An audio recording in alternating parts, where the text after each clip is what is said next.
Hello, everyone, and welcome to another episode of Lords of Limited. My name is Ben Warney, and joining me on the line, as always, Mr. Ethan Leering Onlooker Sachs. You had several copies of this in the old second draft deck in the Arena Yeah. Open, huh? Yes, I did. I ended up with three of them. Spoiler alert for folks who haven't checked out my YouTube run. It was shortcut. I was cut to the quick et tu brute by dear friend Stunlock FTW. Matt knocked me out. But silver lining is that he got the 1K in the tournament. But yeah, I ended up with three of them. I was happy to hear that you said you felt like you would have navigated similarly, because that was a tough draft. Started out with Aurelia, which feels really nice. And then I think I made the correct move to move off of red white, which was cut to shreds. Yeah, the draft was very difficult. I think you had a super hard seat. I think we talked about it. The only pick I would have made differently was your pack 2 pick 1. You took Detective Satchel, which later in the draft you kind of acknowledged, yeah, that wasn't a great pick. I think if you take Loxodon Eavesdropper there, you still also have your draft gets even more interesting because I think you still have outs to be more green red splash Aurelia if you take the Eavesdropper there as opposed to going green black. But your green black deck ended up really coming together too with that pack 3 pick 7 chalk outline. Yeah, it was a cool draft. I also made the second draft. I 4-0'd my first draft. I didn't record for the YouTube. Sorry, YouTube folks. Lordsoflimited.com YouTube.com/@Lords of Limited. There it is. But yeah, my second draft was a lot less good. I think I drafted fine. I ended up heavy red. I was trying to feel out what second color I should pair with red the whole time. I ended up going with green. But my draft started with a War Leader's Call, perimeter inspector, perimeter enforcer is what the 1/1 flying lifelink thing into the red white enchantment into like red white not really being open. It was kind of a similar thing. You got past the red white enchantment? It did, yeah. Pack 1 pick 2. What is it like? It felt good, but then I got pushed off it, same as you. Yeah. I mean, I navigated heavy red, but then I got the red green 4/4 rare, the Morph Lord Yaris, yeah. Had that. It was very good for me. I ended up red green morphs essentially.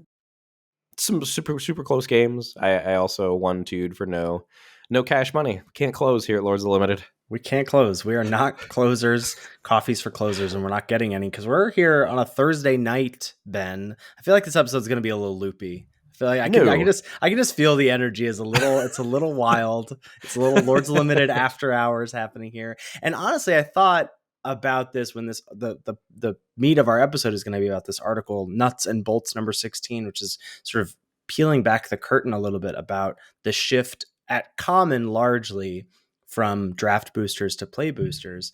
I thought about doing maybe we just do this as a YouTube video, right? Like you and I hop on a call, do it as a little more free form, throw it up on the YouTube channel.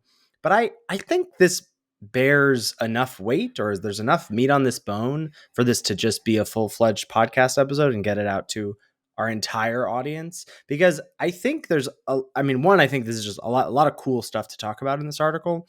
But two, a lot of people who are invested in draft don't know a lot of the things. Like, the thing about there being a common of every color. I feel like anytime you or I say that on a YouTube video, or said that, sorry, rest in peace, draft boosters, said that in a YouTube video, we'd at least get one comment of someone being like, wait, how did you know a white card was missing?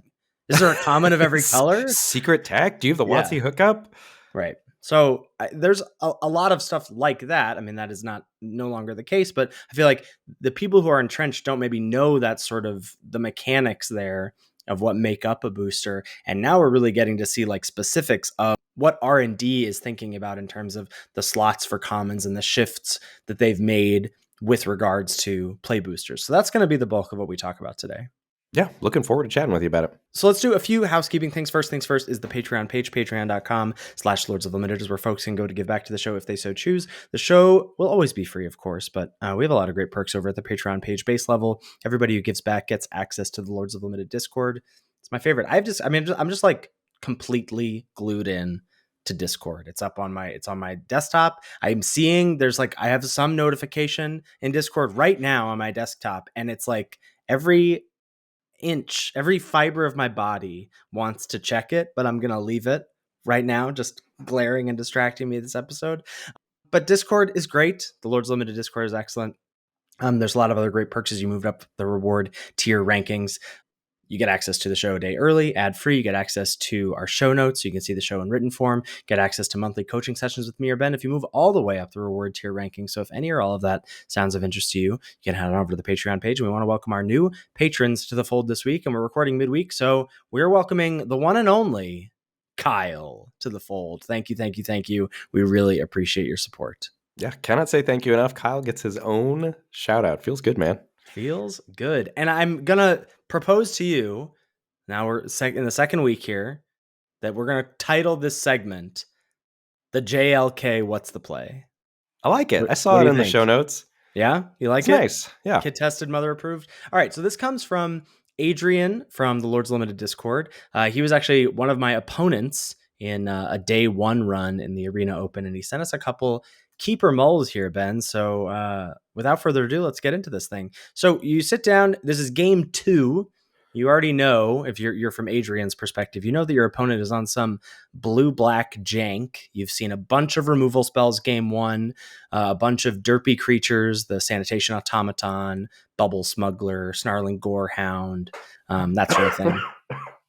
And you look down and see the following cards in your opener.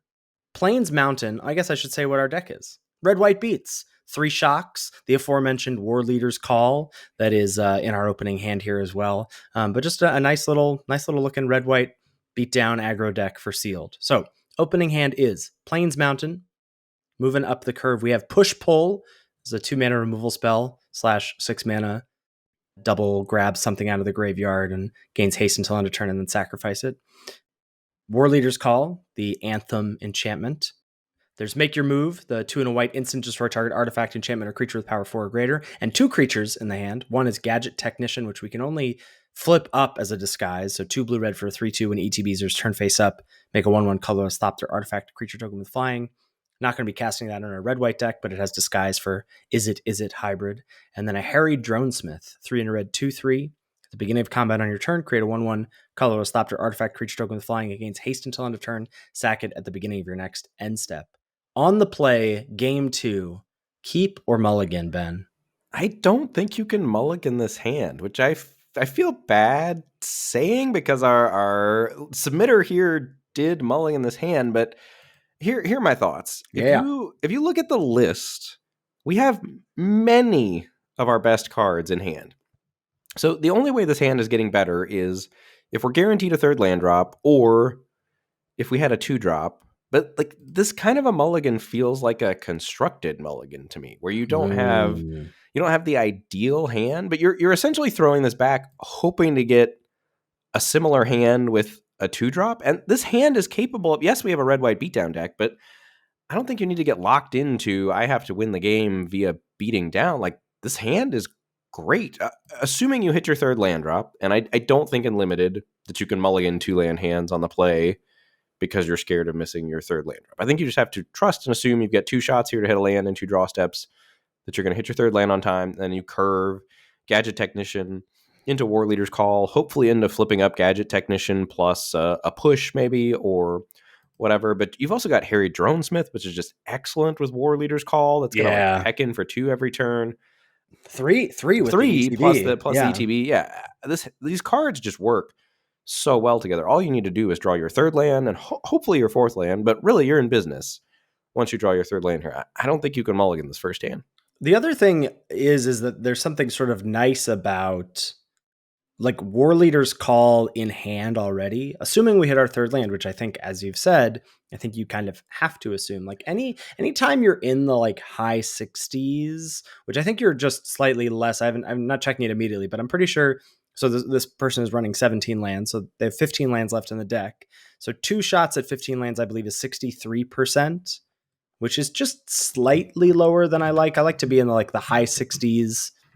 Up to 70% range for a lot of these spots. Is that right? 71%. Oh, it's 71. Oh, yeah. That's you're keeping that. Like, sure, if you because you're also not even dead. Like you have seen from me specifically. Like you're not going to get mowed over from me. Like, and you might just get to pick off some garbage 2-drop with a push if you stumble a little bit. But I agree. I think War Leader's Call in hand really pushes it over the top for me, because it's the kind of card that's going to catch you up so much if it's your first play. If you're like, all right, I'm going to hit my third land, play call first, and then the rest of your hand just kind of pops off, plus the top of your library. Well, and it also too, like, truly looking at the deck, these are all of our best cards, other than Neighborhood Guardian, like in hand. So I think you've got to feel pretty good about that, and you've got to feel like you're keeping.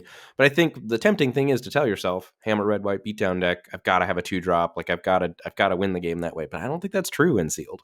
Yeah. So we're gonna go one step further here. I promise we won't linger too much on this, but we're gonna go one step further. So Adrian did end up mulliganing, and they mulligan to the following hand, which is Mountain, Shock, Goblin Mask Maker. Those are the castables. The Mask Maker's the 1-mana 1/2 that makes your disguise creatures cheaper if it attacks.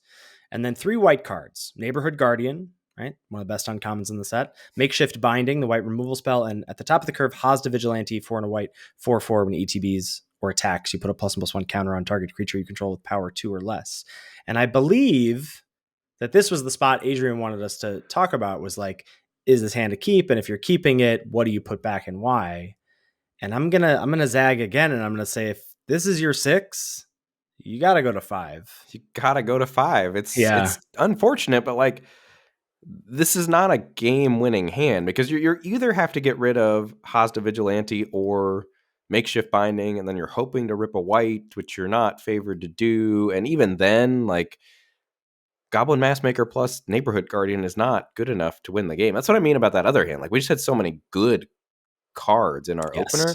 This one is just not capable of winning a game of Magic with 6 cards. Even if it were red-white. I mean, if it were red-white, you're keeping. If it were red-white, it's a keep. And ditching Vigilante, but you're not feeling great about it. I think you got to go to 5 here and try to spike a really good curve with Neighborhood Guardian into a good 3-drop.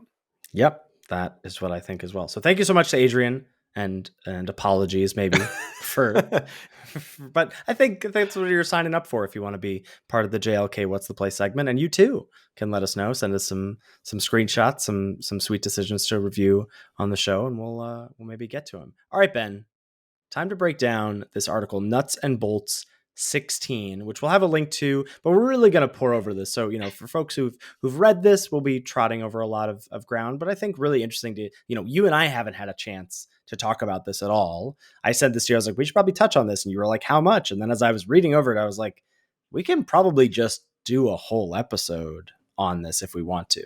Yeah, there's a lot here, and I'm excited to dive into it with you. I think the first thing is generally known here. The biggest shift is from common to uncommon. So with draft boosters, we had 101 commons, 80 uncommons. Number of rares and mythic rares is the same from both types of boosters, 60 rares, 20 mythic rares. But they've essentially flip-flopped commons and uncommons when you get to play boosters. So now there are only 81 commons, and there are 100 uncommons. And they've talked about how this is going to influence how they're designing cards, which is super interesting, I think. Yeah, for sure. So Mark Rosewater outlines that he's going to, for each color, as we'll look over them, he's going to look at the common creature slots, including what they call keyword distribution, which says roughly how many of each keyword will appear at common, which I also think is fascinating. Excited to talk about that. Then the common spell slots, so non-creatures, and finally the uncommon numbers for creature and non-creature slots. So a lot of stuff has moved because of this, because there are more uncommon slots. A lot of stuff that we have seen before at common have moved to uncommon. And as a result, the recipe for commons seems pretty defined. It seems fairly rigid. Like we might see the same kind of blueprint set to set at common, and then the uncommons is maybe where they're going to be able to cook a little bit.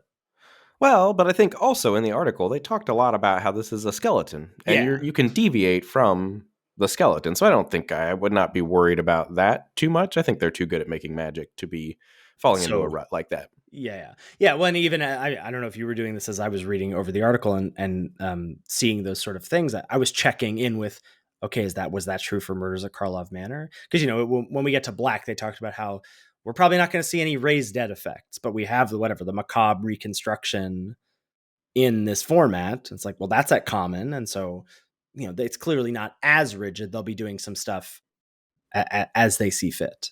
I thought I read somewhere, whether in the article or in our Discord, that this wasn't in effect yet. Okay. That makes But I sense. could be wrong about that. I could be making that up completely. So before we get into the specifics of the color, overall, this was one of the big takeaways. One of the very like bold things was just no room for unplayable commons. There's just not room for them anymore because there's not enough slots. And they define unplayable commons as a card that situationally might be unplayable in a sealed deck.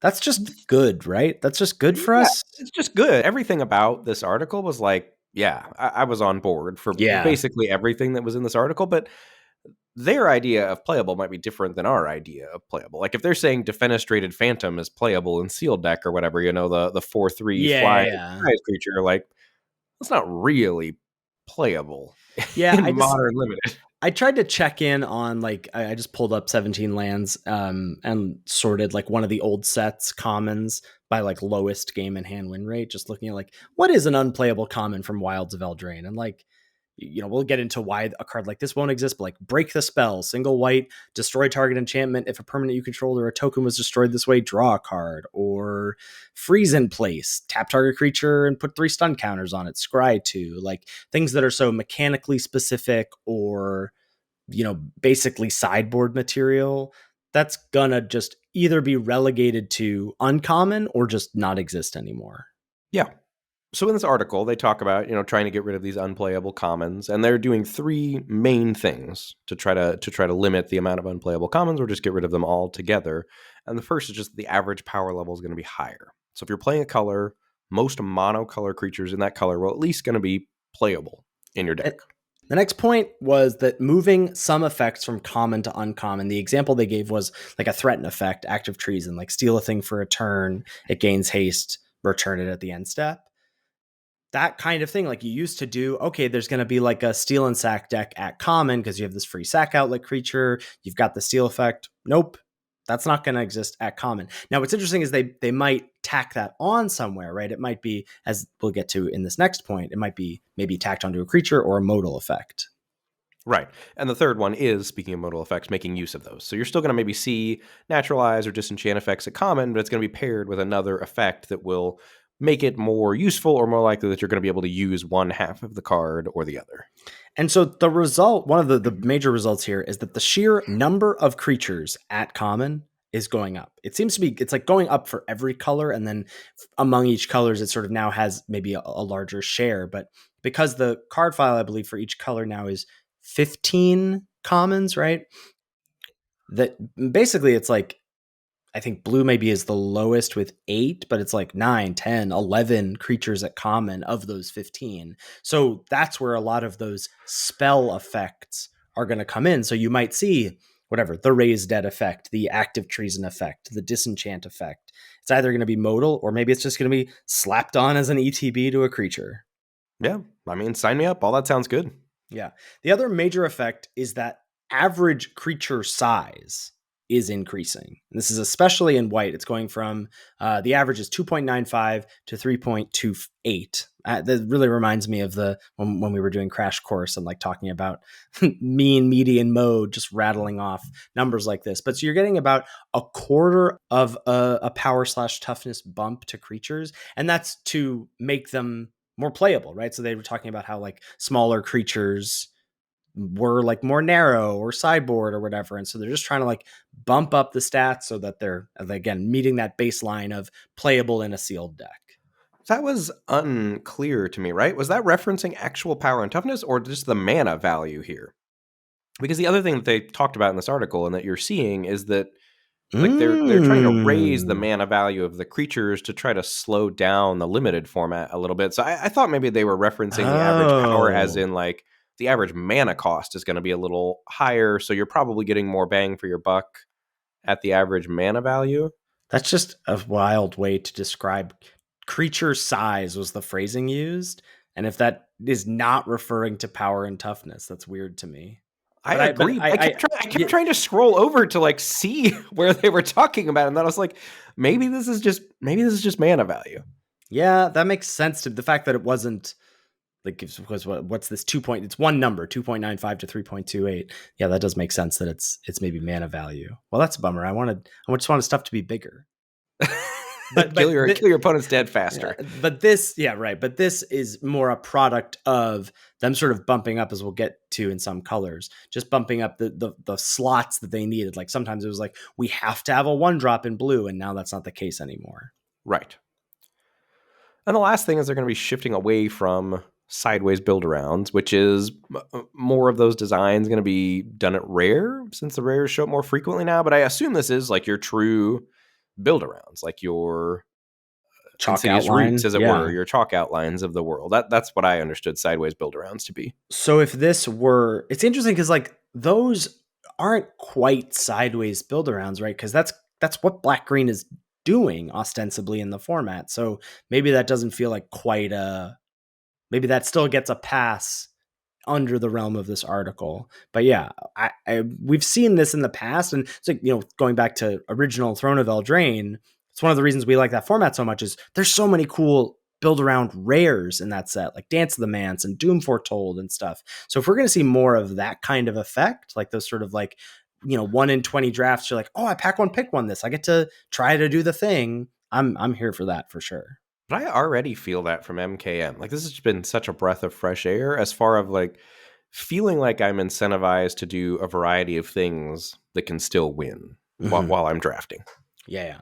All right, let's get into the specifics of the colors. So for white, still number 1 in the number of creatures, even though it's gone down 1 creature slot. This is sort of the case for all the colors. Like there's less creatures by number, but it represents more of the pie of the 15 total common slots. So there's 11 creatures of the 15 in white. So it's down from 12 to 11, but that's just sort of, I don't know, pedantic.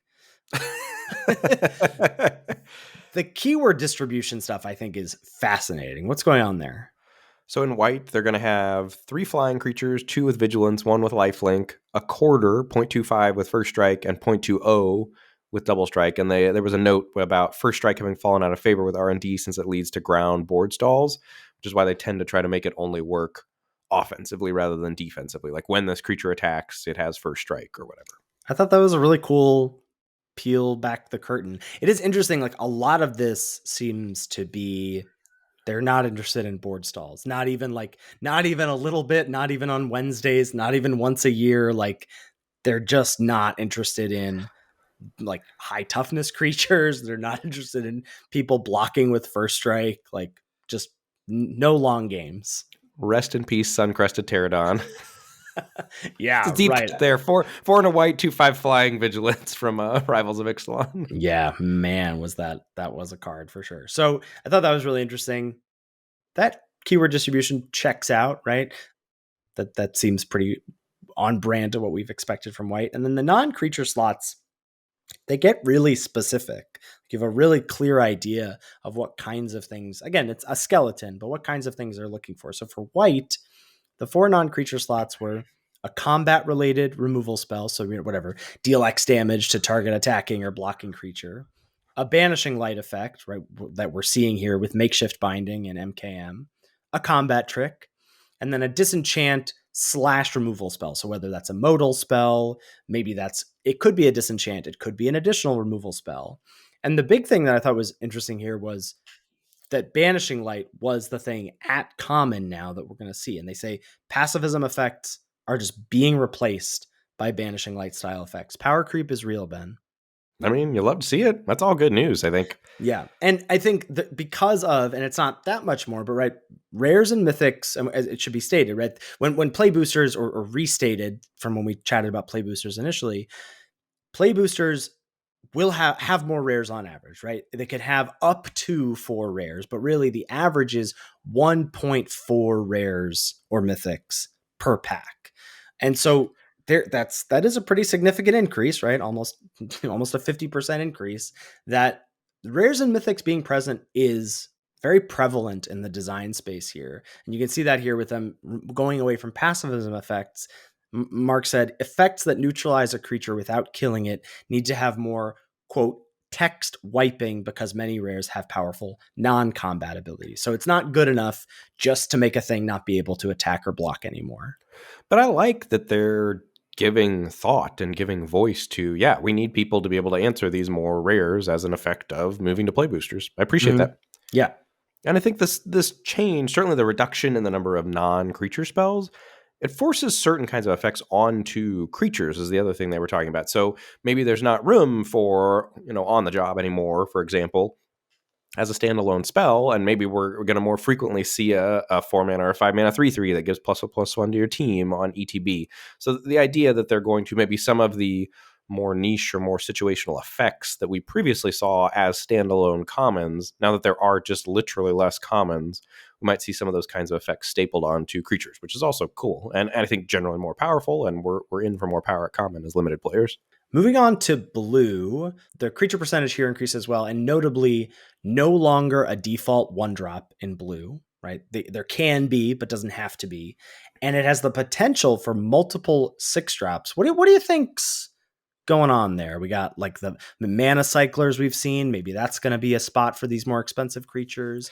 We've seen in the past, like the big dumb, serpent that can get unblockable in some clunky fashion.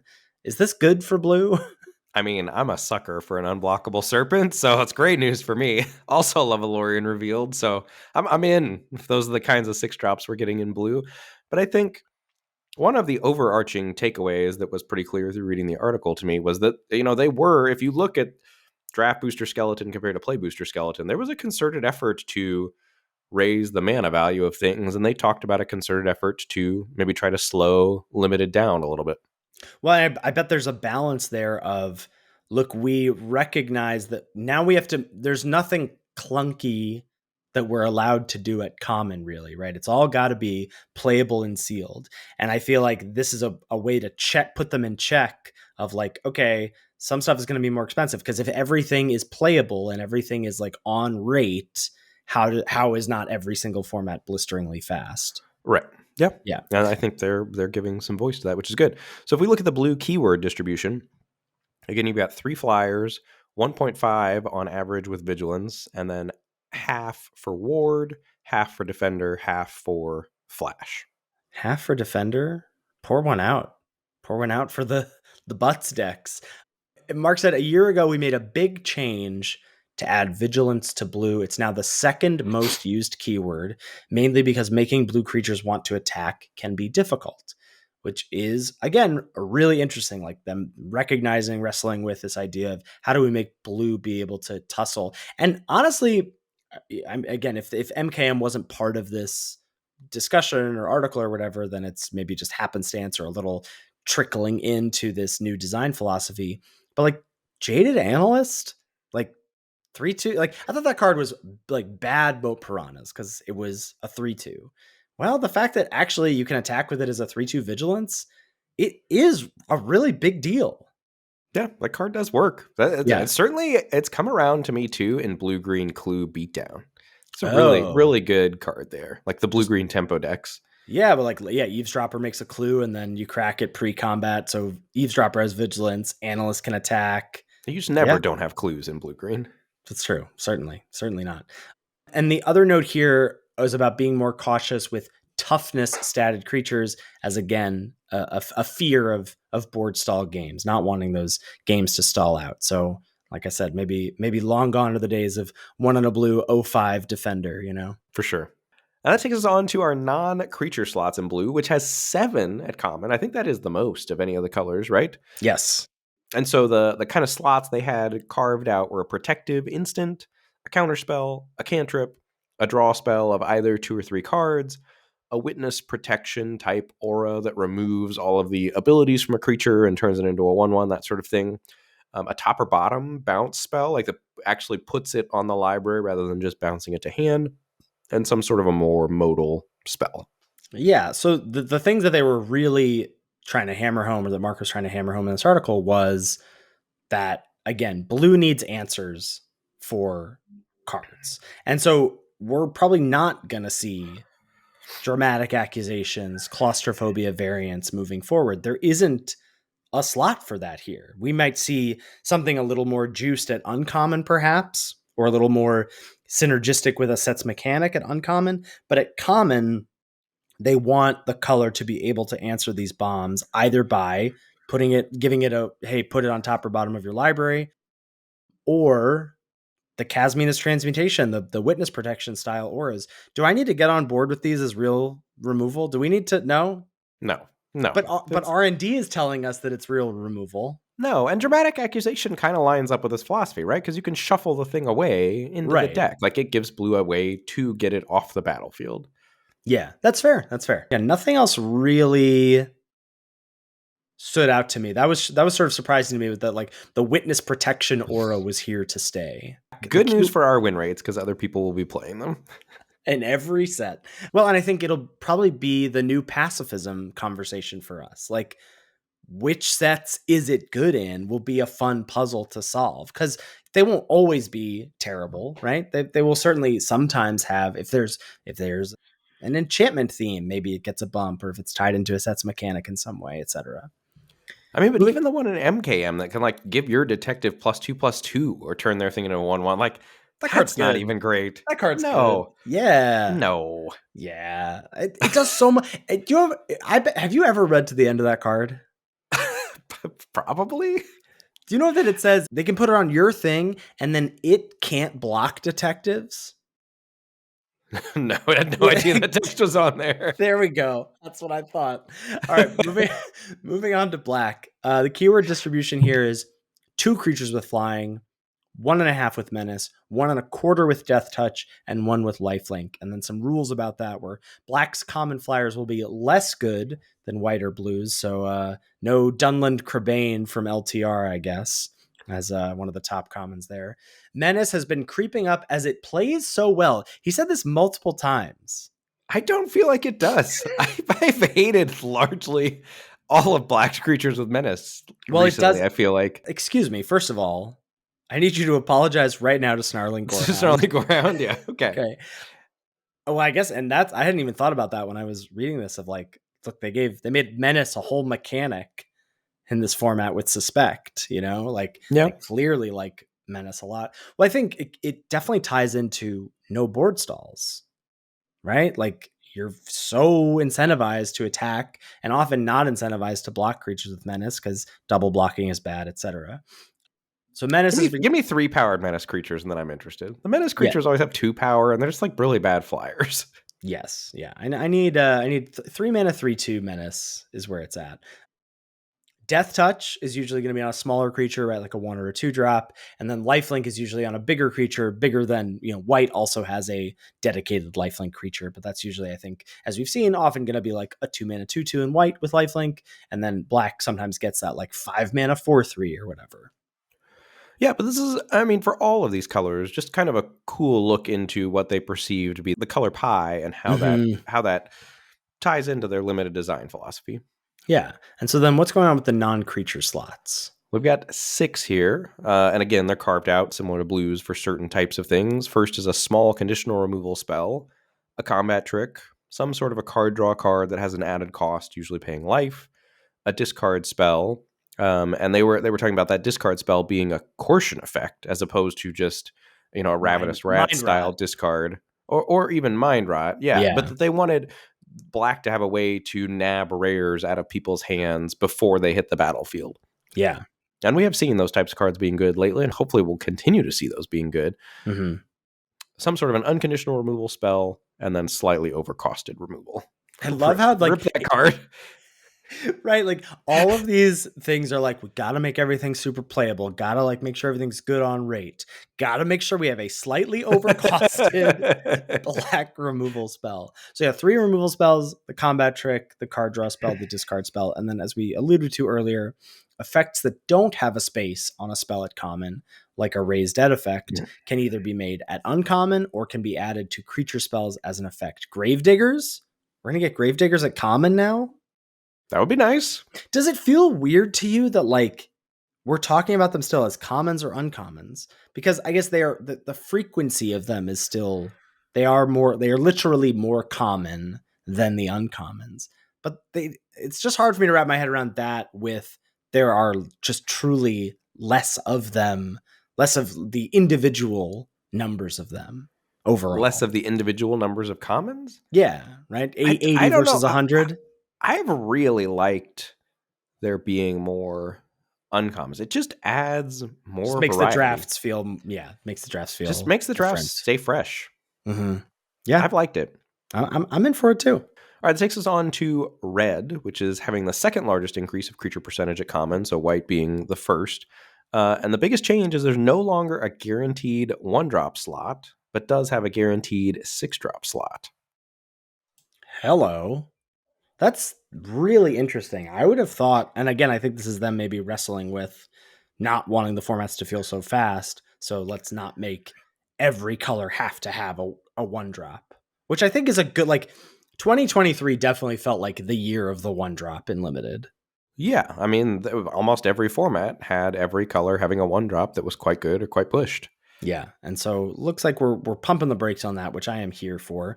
The keyword distribution is spread: 1.5 trample, 1.5 menace, 1.5 haste, 1 reach. So we've Secret got. Reach is here to stay. Speaking of Secret Reach, it didn't end up mattering. Got by Gearbane Orangutan Oh no. in the Arena Open. And I was streaming the other day and like trying to figure out if I needed to like move an equipment with my Gear Drakes. Bunch of people in chat being like, no, you have lethal, you're fine, you're good. And I was like, how do I have lethal? Gearbane Orangutan has reach, number 37. And then everybody was like, oh, okay, sorry. So yeah, 1 creature has reach. And then again, the 1 or a quarter first strike, 0.20 double strike. The dedicated slot for reach, I'm here for. The 50 takes episode is secured. I assume that's what that's for. Yeah, absolutely. They obviously listened to our show and want it to keep going strong, so they're giving us a slot for the 50 takes. They know how hard it is to get to those 50 takes. Just creeping, just limping to the finish line there. And then how about the non-creature slots? We got 6 of those again, outlined as direct damage, which deals 2, like a shock effect, some sort of a combat trick, some sort of a rummaging or a discard a card, draw a card type effect, a modal shatter, a direct damage, which is efficient, usually deals 4, and then a 5 mana deals 6 damage. And one of the notes they had here was that red's common removal usually topped out at 5 damage, but they're upping it to 6 because of those rare and mythic sphinxes running around that are, 6/6 flyers or what have you. Yeah, okay. And yeah, now it is a dedicated, as they said, card flow slot. So either, has been said, a rummager or like reckless impulse. So like, exile top 2 cards of your library until your next turn you can play them. So red's getting that dedicated slot for some sort of either card filtering or just card, quote unquote draw. That takes us on to green, where we have the following keyword distribution: 1.5 vigilance, 1.5 trample, 1.5 reach, 1 death touch, 0.5 ward, and 0.2 haste. So we've got reach and death touch guaranteed now for green. Yeah, that's pretty interesting. And then the non-creature slots is 5. So green had a big increase in creatures as well. Like them, I think I'm most hopeful, honestly, for green. And I feel like we're kind of seeing it in MKM. I think the shift of this philosophy to no unplayables at common is going to reignite our love for green in limited. I think no longer will green be relegated to last place. Like, I think a lot of the things being tacked onto creatures here are just green having a higher creature count and not just like a ton of random mana fixing whatever stuff or situational plummet variants. I think is really going to be good. So looking at the non-creature slots, there's only 5. They're going to get a fight spell and a bite spell. So that's not one or the other, but both. A combat trick, a mana accelerator of some sort, and a dig for lands / creatures. So, one of those cards, it's like 2 and a green, look at the top 4. You can grab a creature and or land from among them type of deal. Yeah, and I think one of the other things that was really cool about green, or one of the things that stuck out the most, was they were talking about how, because play boosters are going to have more rares and mythics, they really wanted to limit how easily they gave green access to fixing, because they didn't want formats to devolve into always green is 5-color soup or whatever, splash all the bomb mythics rares, because there are more bomb mythics and rares running around. So they were going to do that twofold. One, they were going to kind of make it harder for green to just search up lands. Like maybe it would be look at the top 6, kind of like the O2 Defender card we saw in DMU. like Yeah. maybe that type of searching up of lands, or they were also going to try to change the casting cost of rares and mythics so that they weren't as easily splashable. So maybe like Tolsimir, for example, from MKM is rather than green, green, white, it's white, white, green. Right. So it's just a little bit harder for green decks to splash. Yeah. No, I really like that. I think that's good. Like, I think unless we're in a sort of, I mean, I don't even know if we're going to see that anymore now, but I think it not being easy to splash bombs from both sides of like them not being single pipped and you just not getting whatever mana fixing you want whenever because there's so much of it feeling more special or more unique, or like you have to fight for it or make sacrifices in your pick order or whatever to get access to it. I think that makes for a much more interesting draft format. Yes, absolutely. So those are the 5 colors. Looking at multicolor, just one thing they said was one of the biggest changes, and this is just sort of in the makeup, the number of things, from draft boosters to play boosters, was the decision to increase from 1 multicolor card per 2 color combination to 2. So the idea here is 1 will be an enabler, helping make the archetype work. The other will be a strong payoff for doing what the archetype is telling you to do. In the draft booster world, we'd have to choose which of these 2 functions the gold signpost had. In the play booster world, we have space to do both. This is where 10, half of the 20 new cards in Uncommon are going. I love this. Yeah, I'm a absolutely. huge fan of there being, because it used to just be like, this is the creature that does the thing. And now it seems like they're going to, maybe one's a little stronger, one's a little more niche. One's like, hey, you just play this when you're in the 2 color pair. And the other one is like, hey, if you're really doing the thing, this card's going to be good for you. Maybe you see it late. Maybe it wheels. Like, there's just so much more.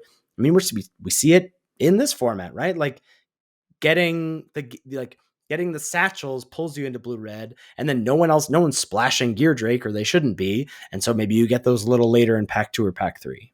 Well, and we saw it even in your day 2 arena open draft. Like, I mean, Chalk Outline is not a gold card, but like it's Right. essentially a green black gold card. I was just thinking, can't like after you firmly committed to green black, I was just thinking, can we get a Chalk Outline? And I was like fist pumped when you saw it. Yeah. Pack 3, Yeah. pick 7. It's just a good feeling to have that type of thing be possible while you're drafting. And the other reason this is a great change, and one of the things they alluded to when they were talking about rares and mythics also and not wanting them to be so splashable, was that they wanted the archetypes to feel more synergistically powerful. So that Yes. again, they were trying to incentivize you to draft archetypes and not just draft decks. Okay, now that there's more rares and mythics, I'm just going to try to jam as many rares and mythics in my deck as possible. And I think we do see that in MKM. I feel better playing a streamlined 2-color deck than I do a deck full of, I mean, I guess that's here or there. It depends on what the rares are. I mean, sign me up for an Izonian and a Doppelgang, I guess. So I don't want to be. No, but you're right. I mean, that's what we've been saying for weeks now, is like, you either should be able to get something that's super powerful and like hold on to it and carve that out, or you should find an open 2-color pair. And any of the open 2-color pairs feels good. That's another thing that, like, I think it is part of the play booster, for all the naysayers out there leading up to it. I think MKM, for my money, has been a great set, and play boosters, I think, are lending. I can't tell if it's just a flash in the pan of everything's viable. All the colors feel like, yeah, there's a gap, there's a clear best, a clear worst, I think, but they're all playable. All the color pairs are playable. I'm happy mucking around with blue black or black red if it's open, and that has not been the case. Like, I can't tell you the last set that was the case for. It definitely didn't exist last year, and probably not the year before. DMU for sure. Sir, please don't talk about that format. DMU for sure. I guess but I was the only person drafting black white in that format. I loved black white in that format. Love black white in that format. So we talked about how we're getting a bit of 50 takes love. We're also getting a bit of 50 takes love in the artifacts here, where they upped the power level of artifacts at common. And they have a dedicated spot for what they are naming a variance buster, which is just some 2 mana smoother. It's the golden egg. Yeah, it's okay, R&D. You can call it the golden egg. We give you our blessing to just call this the golden egg. Yeah. So and we've seen this, and it now sounds like we're gonna just be able to clearly have one per set if they're giving this to colorless, but whatever. So the two, like a 2 mana 2/1 search up a land and put it on top of your library. We've seen that before. Like Sanitation Automaton, 2 mana 2/1 ETB Surveil 1. Like one of those cards is gonna exist in every set, or there is a dedicated spot for it in this skeleton. Yeah, it's a great thing. Then if we look at the non-creature spells, there are 3 of those. One sort of clunky, expensive removal, a manalith plus type ability where you're fixing with your colorless artifact, and then some sort of land fixing type thing. As someone who often, certainly in week 5 or 6, finds themselves with no removal at the end of the draft, knowing that there's that colorless clunky removal spell, that whatever 6 mana flash, deal 5 damage with cycling 2, whatever, like one of those things, that's got a home in my deck in week 5 or week 6. Yeah, absolutely. So that's kind of a wrap up here from this article. So it talked about the uncommons being a big focus point for play boosters, and that they've added 20 cards to uncommon. So I don't know if we specifically said this earlier, but 5 of those went to monocolors, right? So one for each color got a new uncommon. 10 of them went to multicolor. That's where they're giving the double signposts per color pair. And then 5 went to either colorless artifacts or lands, and this is where they're going to put cards that have synergy with the large set themes, so allowing all of the colors to have access to more synergy and more powerful things going on that, again, are going to try to steer you away from just decks full of bomb rares. And then they ended the article with just some additional tips for them to keep in mind. They want each 2-color draft archetype to have at least 6 support cards. So maybe this is like a chalk outliney thing, right? So 2 monocolor commons and 2 monocolor uncommons, usually 1 in each color, and then the 2 multicolor cards, as they talked about. So 2 signposts per card, but then 2 sort of, we in the common parlance, we call them secret gold cards. Right. Yes. So like, and that's what they're referring to here is like commons that are, they happen to, or commons or uncommons that happen to be monocolor, but actually are best or only belong in one spot. Right. And with all the extra rares and mythic rares running around, this is, again, a point we talked about earlier, but just to hammer it home, the synergy of the draft themes is more important than ever. We really want to encourage you to play with the themes rather than just a smattering of bombs. Like all of these summaries, like I was just like, yes, yes, yes, yes. Felt great about all these points they were making. It makes me feel good about when I'm just like, look, trust R&D. Like this article, I was like, that, I mean, clearly the game's been going on for over 30 years. Like they're doing something right, and they're doing a lot right by us limited players, I think. This point I thought was really interesting.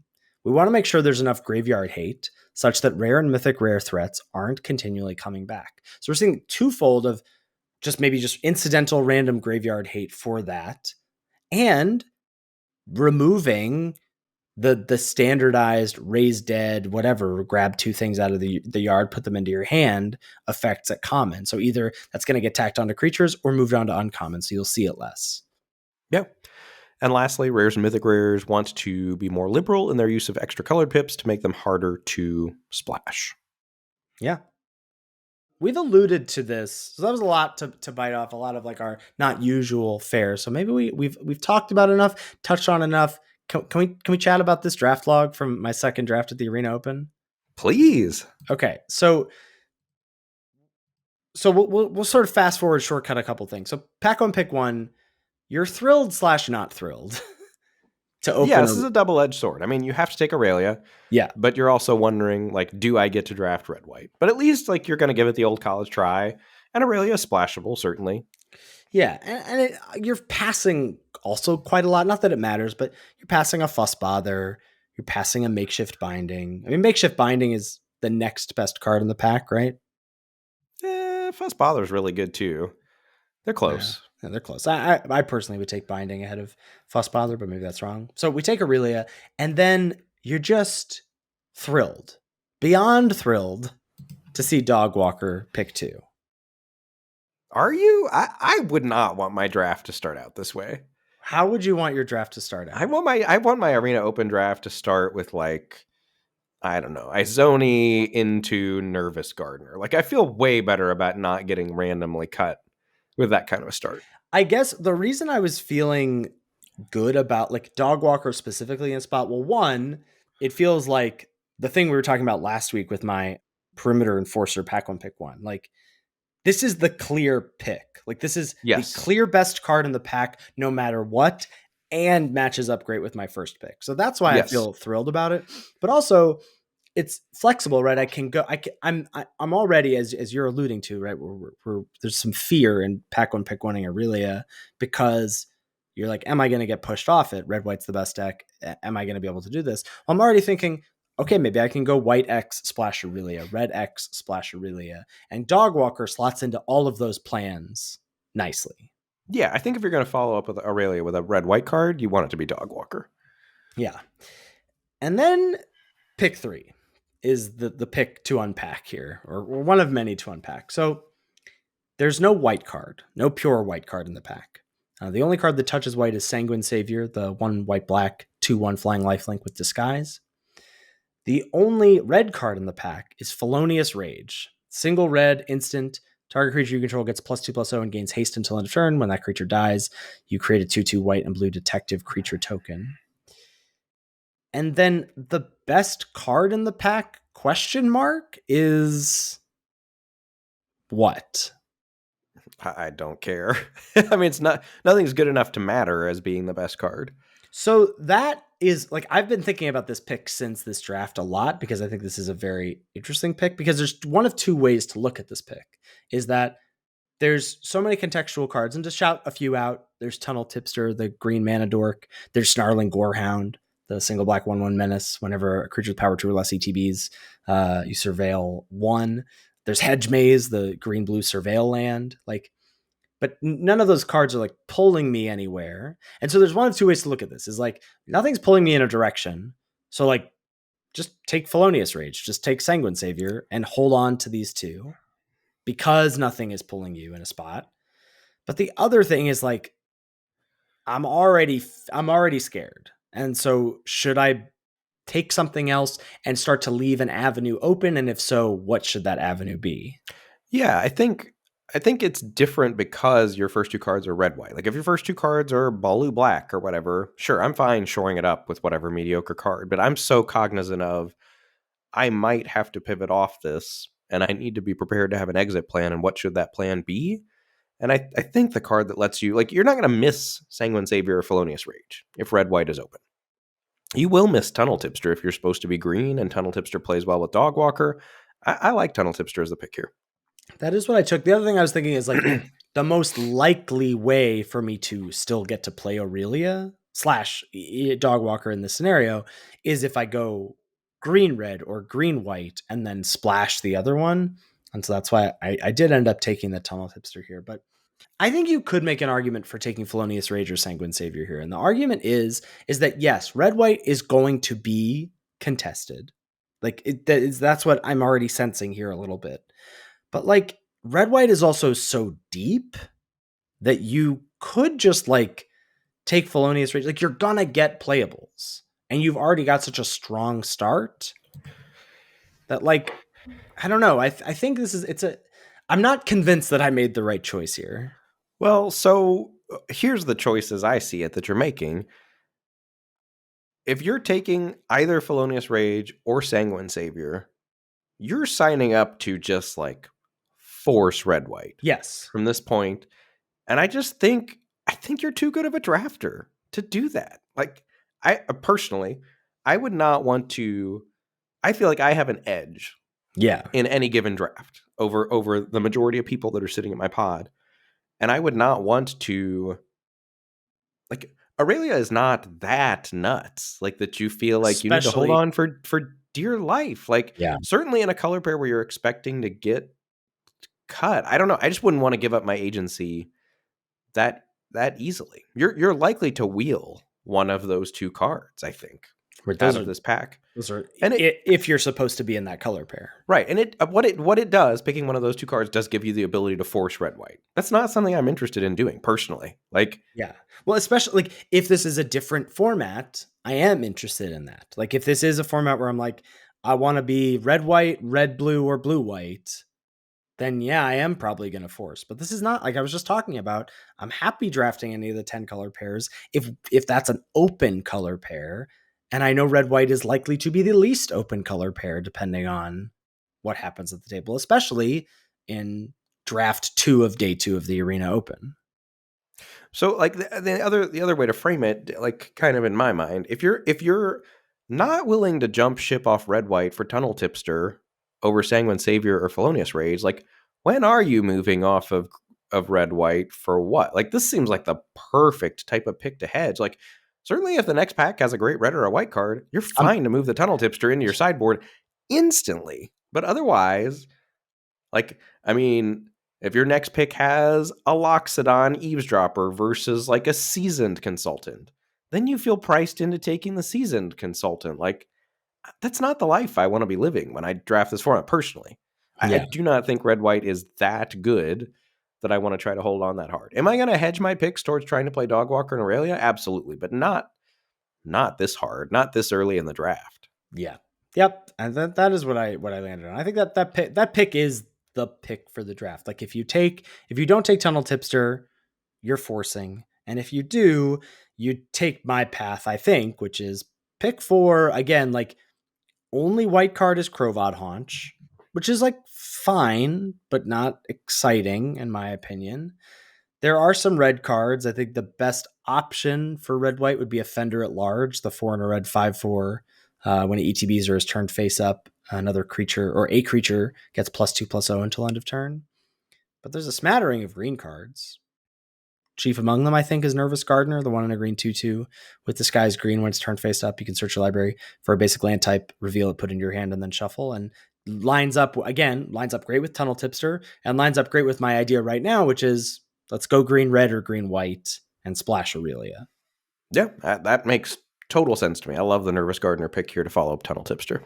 Yeah, I mean it's hard. Like I've gone back over these picks, being like, could I have?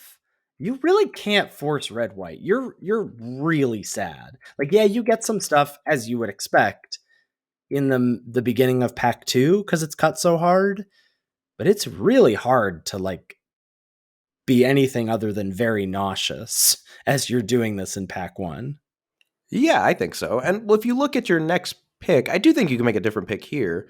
Like Mm-hmm. I think I might have I messaged you that I would only make one pick differently than you, which was pack 2 pick 1. I think I would make this pick differently also. I think I would take Hasta Vigilante here, pack 1 pick 5 over Aftermath Analyst. Woo, we just got the sit bolt upright, lean back in the chair in shock and awe at that statement. So Ethan selected Aftermath Analyst here, the 1/3 mill 3 cards, and you can sack it to return all the lands from your graveyard to the battlefield tapped. To me, that's more of a green black gold card than it is I agree.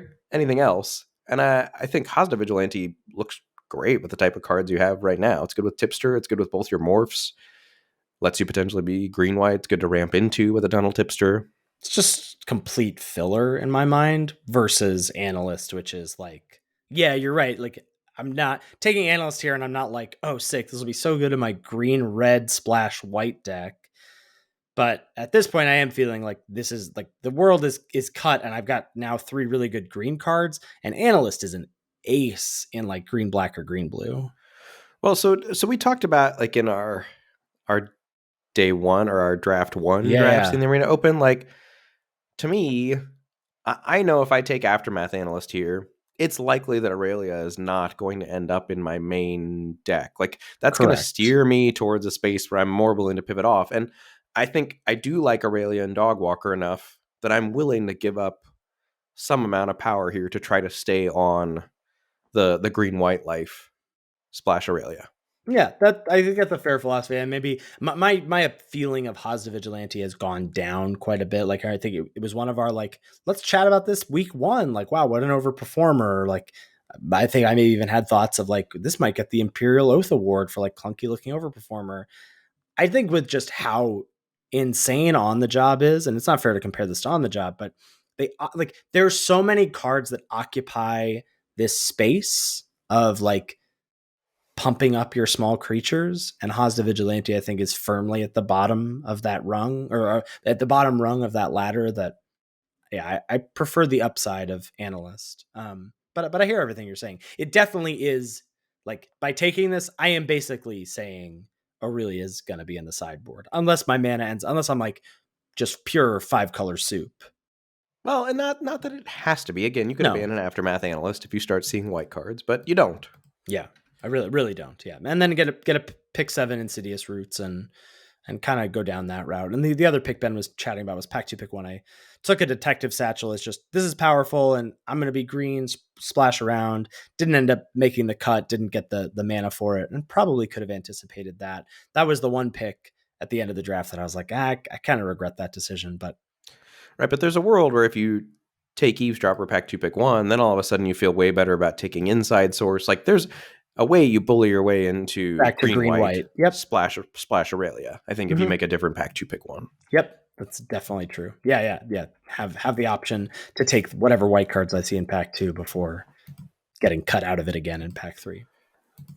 Draft is so interesting, man. It's the best. Like, it really is the best. Do we have to play any games? Can we just draft?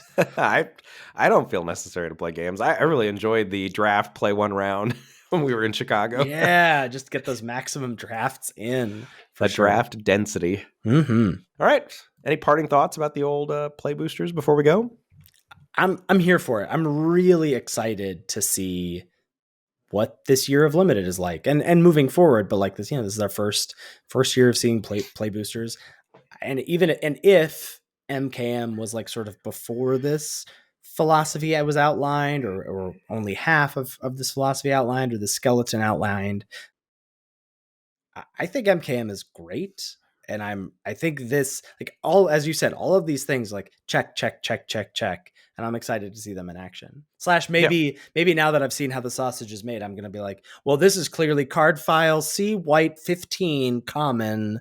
Like, this is that and whatever. But I don't think that's going to be the case. I just don't think they talked in the article too about how they have flexibility, right? This is just a blueprint and they feel fine deviating from the blueprint. But I did think one of the other really encouraging takeaways for me was that they very much acknowledge that they're trying to slow Limited down a little bit. And I think that is for the better in my mind. And design, like, and recognizing that an increase from 1 to 1.4 rares average per pack, we got to make a lot of concessions or changes with that in mind.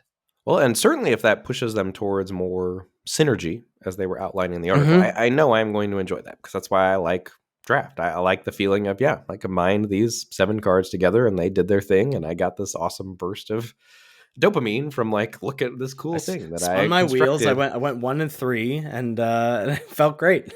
Yeah, absolutely. All right. On that note, thank you as always to Salty Pretzels for our intro and outro music. Make sure you give it a listen. You can find all of our great content at lordsoflimited.com. Links to our tier lists, our episode backlogs, our merch courtesy of TeePublic, our Patreon page, our YouTube channel, our Twitch streams, all that good stuff at lordsoflimited.com. If you've got any feedback about the show or any questions, or maybe you want to submit your own JLK What's the Play, shoot us an email at lordsofunlimited@gmail.com. Thanks so much for listening, and we'll catch you next week for another episode of Lords of Limited. Thanks, everybody. See you later.